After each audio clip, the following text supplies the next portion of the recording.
주님께서 부활하신 후에 제자들이 모여 있는 곳에 가셔서 평강을 전하시는 그런 내용이 나옵니다. 오늘 이 말씀으로 좀 짧지만 의미 있는 깊이 있는 말씀을 나누기를 원합니다.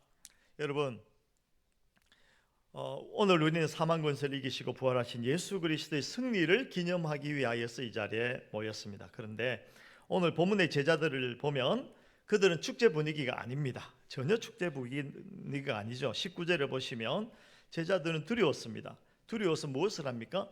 모인 곳에 문들을 다 닫았어요. 문들을 닫았어요. 문이 하나도 아니고 여러 개 있었나 봐요.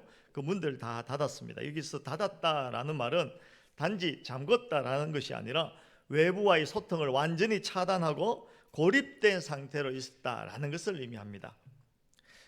여러분, 혹시 이것이 저와 여러분들의 오늘날 모습과 닮아 있지 않는지 생각해 볼 일입니다. 개인들도 마찬가지입니다. 나서지 못해서 미래에 대한 불안이라든가 질병의 공포, 또 경제적인 결핍이라는 빗장이 우리 마음의 문을 걸어 잠그진 않는지, 또 이 사회도 마찬가지입니다. 세속주의의 범람 속에서 무한한 경쟁과 혐오, 지구촌 곳곳에서 들려오는 전쟁의 소식, 우리 사회를 불신과 불안의 감옥으로 몰아넣고 있습니다. 더욱더 폐쇄적이 됩니다. 그 감옥 안에서 우리는 어찌할 수 없어서 오들오들 떨고 있지 않는지 생각해 볼 일입니다. 우리는 모두 안전을 위해서 문을 다 걸어 잠깁니다. 그러나 역설적이게도 그 문 뒤에서 더 깊은 고독과 혼란을 경험하기도 합니다. 세상은요, 이 닫힌 문을 열 열쇠가 돈이다, 권력이다, 또는 군사력이다 라고 말을 합니다. 그러나 과연 그럴까요? 그렇지 않습니다. 오늘 성경에 보면 예수님께서 문을 뚫고 제자들에게 오셨어요. 구약에 보면 이 결정적인 순간마다 인간이 해결할 수 없는 닫힌 상황을 제시하고 있는 것을 봅니다. 여러분, 출애굽기 14장에 보면 이스라엘 백성이 애굽에서 출애굽했잖아요. 출애굽해서 나왔는데 앞에는 홍해가 가로막고 있고 뒤에는 애굽의 군대가 쫓아오고 있습니다. 사면이 닫힌 절망에 갇혀 있는 것이죠. 그때 하나님께서 어떻게 하십니까? 오늘 예수님께서 문을 뚫고 오신 것처럼 홍해를 갈라버리십니다. 전혀 생각지 못했던 일이 일어나는 것입니다. 부활은 인간이 스스로 잠궈버린 절망의 문을 하나님께서, 우리 주님께서 뚫고 들어오시는 사건입니다.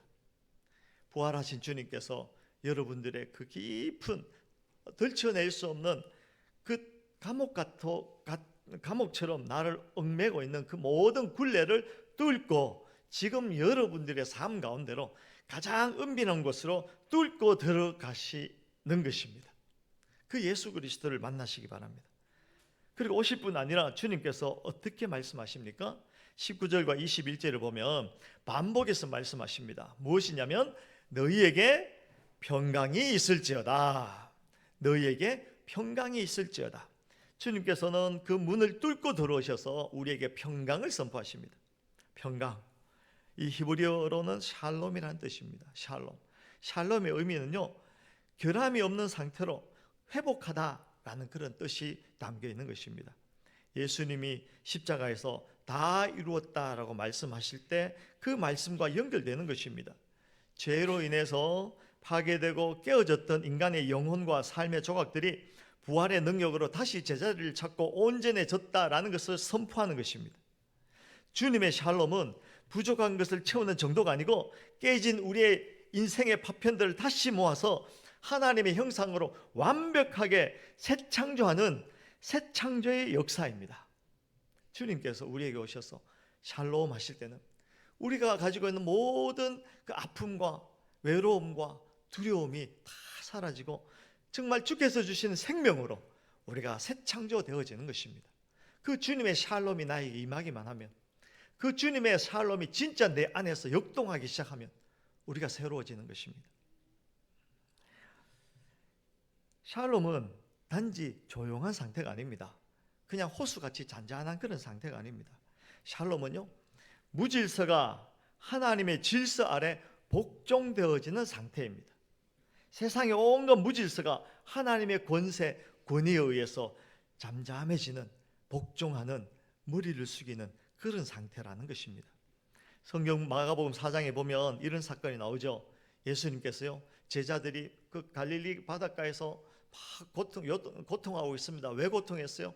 풍랑이 일어서 그저 뒤집어질 것 같은 그런 풍랑 가운데서 고통하고 있을 때 주님께서 말씀하십니다. 잠잠하라, 고요하라. 그 말씀하실 때 그 주님의 권위가, 그 주님의 권위로 그 호수가 잠잠해졌던 것처럼, 이 부활절 그 자기의 감옥 속에서 스스로 자기를 얽맬 수밖에 없는 그 상황을 뚫고 오셔서 주님께서 말씀하십니다. 샬롬. 이 말씀은요, 잠잠하라, 평안하라, 그 말씀이죠. 제자들을 둘러싼 유대인들의 위협과 로마의 압제는 여전합니다. 그러나 주님은 그 환경을 먼저 바꾸시는 것이 아니라 제자들의 내면에 세상을 압도하는 하나님의 질서를 심어주십니다. 하나님의 권위, 하나님의 권세를 제자들 속에 심어주시는 것입니다. 이것이 바로 혼란스러운 세상을 이기는 부활 성도의 힘입니다. 우리 안에는 주께서 주시는 샬롬이 자리하는 것입니다. 우리 안에는 세상이 줄 수 없는, 어찌할 수 없는 샬롬이 자리하는 것입니다. 하나님의 권세, 하나님의 권위, 하나님의 무한하신 영광, 그 영광으로 우리를 잠잠케 하시는 것입니다. 이 샬롬은 풍랑 위를 걸어오는 주님의 발걸음과도 같은 것입니다. 세상은 여전히 출렁거리고 우리를 삼키려고 하지만 우리 안에 부활하신 평강의 왕이 계시기 때문에 우리는 그 풍랑을 딛고 서서 세상을 향해서 평화를 선포할 수 있는 것입니다. 샬롬. 세상의 문을 여는 평화의 전달자가 될 수 있다는 것입니다. 주님은 평강을 주신 후에 곧바로 무엇을 하십니까? 사명을 주십니다. 21절을 보시면요, 우리 21절을 다시 한번 읽어보도록 하겠습니다. 다 같이 읽습니다. 21절 시작. 예수께서 또 이르시되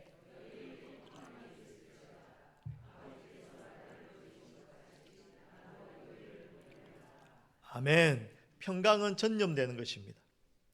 이제 부활신앙을 소유한 성도는요, 닫힌 문 안에 머무는 자가 아니고 문을 열고 이웃을 향하여, 세상을 향하여 나가는 자들입니다.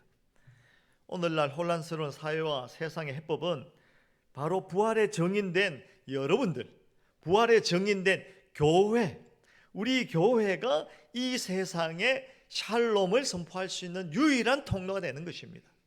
세상은 여러분들을 통해서 샬롬을 봅니다. 세상은 우리 교회를 통해서 진정한 평화를 보게 되는 것입니다. 세상은요, 아무리 노력해도 진정한 평화가 없어요. 요즘 제가 정말 많이 생각하는 것이, 미국은 왜 전쟁을 했을까? 미국도 잘해보려고 한 거 아니겠어요? 잘해보려고. 그런데 인간이 잘해보려고 하는 끝이 전쟁입니다. 그래서 많은 학자들이 그래요. 전쟁할 수밖에 없는 상황으로 우리가 가고 있다. 여러 군데서 이스라엘은 왜 또 전쟁을 할까요? 러시아와 우크라이나는 아직도 전쟁을 하고 있어요. 인간이 내놓는 해법들은요, 그 끝이 절망입니다. 진정한 평화는 저와 여러분 속에 있는 샬롬, 저와 여러분 속에 있는 주께서 주신 샬롬, 그것만이 진정한 세상의 평화가 되는 것입니다. 우리가 세상의 가치관과 똑같이 불안해하고 경쟁해버리면 세상은 소망을 볼 수가 없습니다. 그러나 우리가 세상이 줄 수 없는 평안을 소유하고 누리고 그것을 문을 열고 세상을 향하여 말할 때, 전달해 줄 때 비로소 세상은 평화를 누릴 수 있게 되는 것입니다. 이것으로 세상은 치유되는 것입니다. 이럴 때 우리가 세상의 치유자가 되는 것이죠. 그러므로 여러분들 이렇게 하시기 바랍니다. 평화의 첫 인사를 건네시기 바랍니다. 이번 주에 갈등이 있는 사람을 찾아가시기 바랍니다. 가족이 또는 이웃이 되든지, 오래 묶여있는 그 무엇이 되든지 먼저 찾아가서 평화의 인사를 건네시기 바랍니다. 안녕하세요, 또는 축복합니다, 또는 사랑합니다, 또는 샬롬, 주의 평화를 전합니다. 먼저 이야기하는 사람이 승리자입니다. 먼저 이야기하는 사람이 평화를 전할 수 있는 사람입니다. 용기 내시기 바랍니다. 그리고 세속적 불안을 거절하시기 바랍니다. 세속적 불안 거절하기를 하시기 바랍니다. 우리 경제적인 위기나 미래에 대한 불안, 또 사회의 여러 혼란스러운 뉴스를 접할 때 불안해하지 말고, 말하자면 호들갑 떨지 말고 이렇게 하시기 바랍니다. 5초 동안, 아니 5분 동안 침묵하시기 바랍니다. 침묵하시면서 이렇게 기도하시기 바랍니다. 주님, 이 상황 위에도 부활의 평강이 임하게 하여 주시옵소서. 여러분, 이런저런 이야기가 들릴 때 그냥 크게 휩쓸려서 왔다 갔다 하지 마시고 멈춰서서 잠잠히 침묵하시면서 기도하시기 바랍니다. 주님, 이 혼란스러운, 이 복잡한, 이 풀리지 않는 숙제 가운데 주의 평화가 임하게 하여 주시옵소서. 그렇게 잠잠히 기도하시기 바랍니다. 내 안에 있는 부활의 평안이, 부활의 샬롬이 그곳에 임하게 하여 주시옵소서. 그렇게 기도함으로 세상의 그 혼란스러운 것에 휩쓸리지 말고 단호히 거절하게 하시기 바랍니다. 오지마, 저리 가, 너는 나와 관계없어. 세상의 소음보다 주님의 음성에 우선순위를 두는 훈련입니다. 꼭 그렇게 훈련하시기 바랍니다. 그리고 한 걸음 더 나아가서 고통의 현장에 서시기 바랍니다. 소외된 이웃이나 아픔이 있는 곳에 우리 작은 사랑을 표현하시기 바랍니다. 부활하신 주님이 제자들의 상처를 싸매주셨듯이 우리도 세상의 상처를 보듬는 평화의 도구가 되시기를 주의 이름으로 축원합니다. 그런 시가 있잖아요. 그런 기도문이 있잖아요. 주여 나를 평화의 도구로 써주시옵소서. 모르는 사람이 없어요. 그런데 우리가 주여 나 빼고요, 주여 나는 좀 바쁘니까, 그러지 마시고 여러분들이 직접 평화의 도구로 아픔이 있는 고통의 현장 속에 가셔서 그곳에 주의 평안을 표현하시기 바랍니다. 그럴 때 세상이 희망을 보는 것입니다. 사랑하는 성도 여러분들, 무덤에 돌문은 굴러갔고 죽음의 쇠사슬은 끊어졌습니다. 세상은 여전히 혼란스럽고 우리를 위협하는 문들은 견고해 보입니다. 그러나 기억하시기 바랍니다. 부활하신 주님은 지금 이 시간 여러분들의 닫힌 마음의 문을 뚫고 들어와 계십니다. 그리고 말씀하십니다. 너희에게 평강이 있을지어다. 너희에게 평강이 있을지어다. 그 주님의 평강을 온 마음으로 받아 누리시기를 주의 이름으로 축원합니다. 우리는 이제 두려움의 감옥에서 해방되었습니다. 이 평강을 품고 가정으로, 일터로, 그리고 고통받는 이 세상 속으로 당당하게 걸어나가시기 바랍니다. 여러분, 사람이 많아야, 돈이 많아야, 권세와 자원이 많아야 무슨 일을 할 수 있다고 착각하지 마시기 바랍니다. 그것이 아니라, 만약에 그것이었다면 주님께서 제자를 12만 부를 이유가 없잖아요. 많은 사람이 아니라 진정으로 주의 평화, 샬롬을 품은 사람이 일을 하는 것입니다. 그 사람을 통해서 세상은 평화를 보게 되는 것입니다. 숫자가 아닙니다. 능력이, 권세가, 돈이 아니라는 것입니다. 부활의 샬롬을 가진 진정한 하나님의 사람, 여러분들을 통해서 세상은 소망을 보게 되는 것입니다. 우리가 걷는 그 길마다 닫혔던 문들이 열리고 하늘의 평화가 강물처럼 흐르게 될 줄로 믿습니다. 부활의 주님이 저와 여러분 가운데 영원히 함께 하십니다. 아멘. 찬양하겠습니다.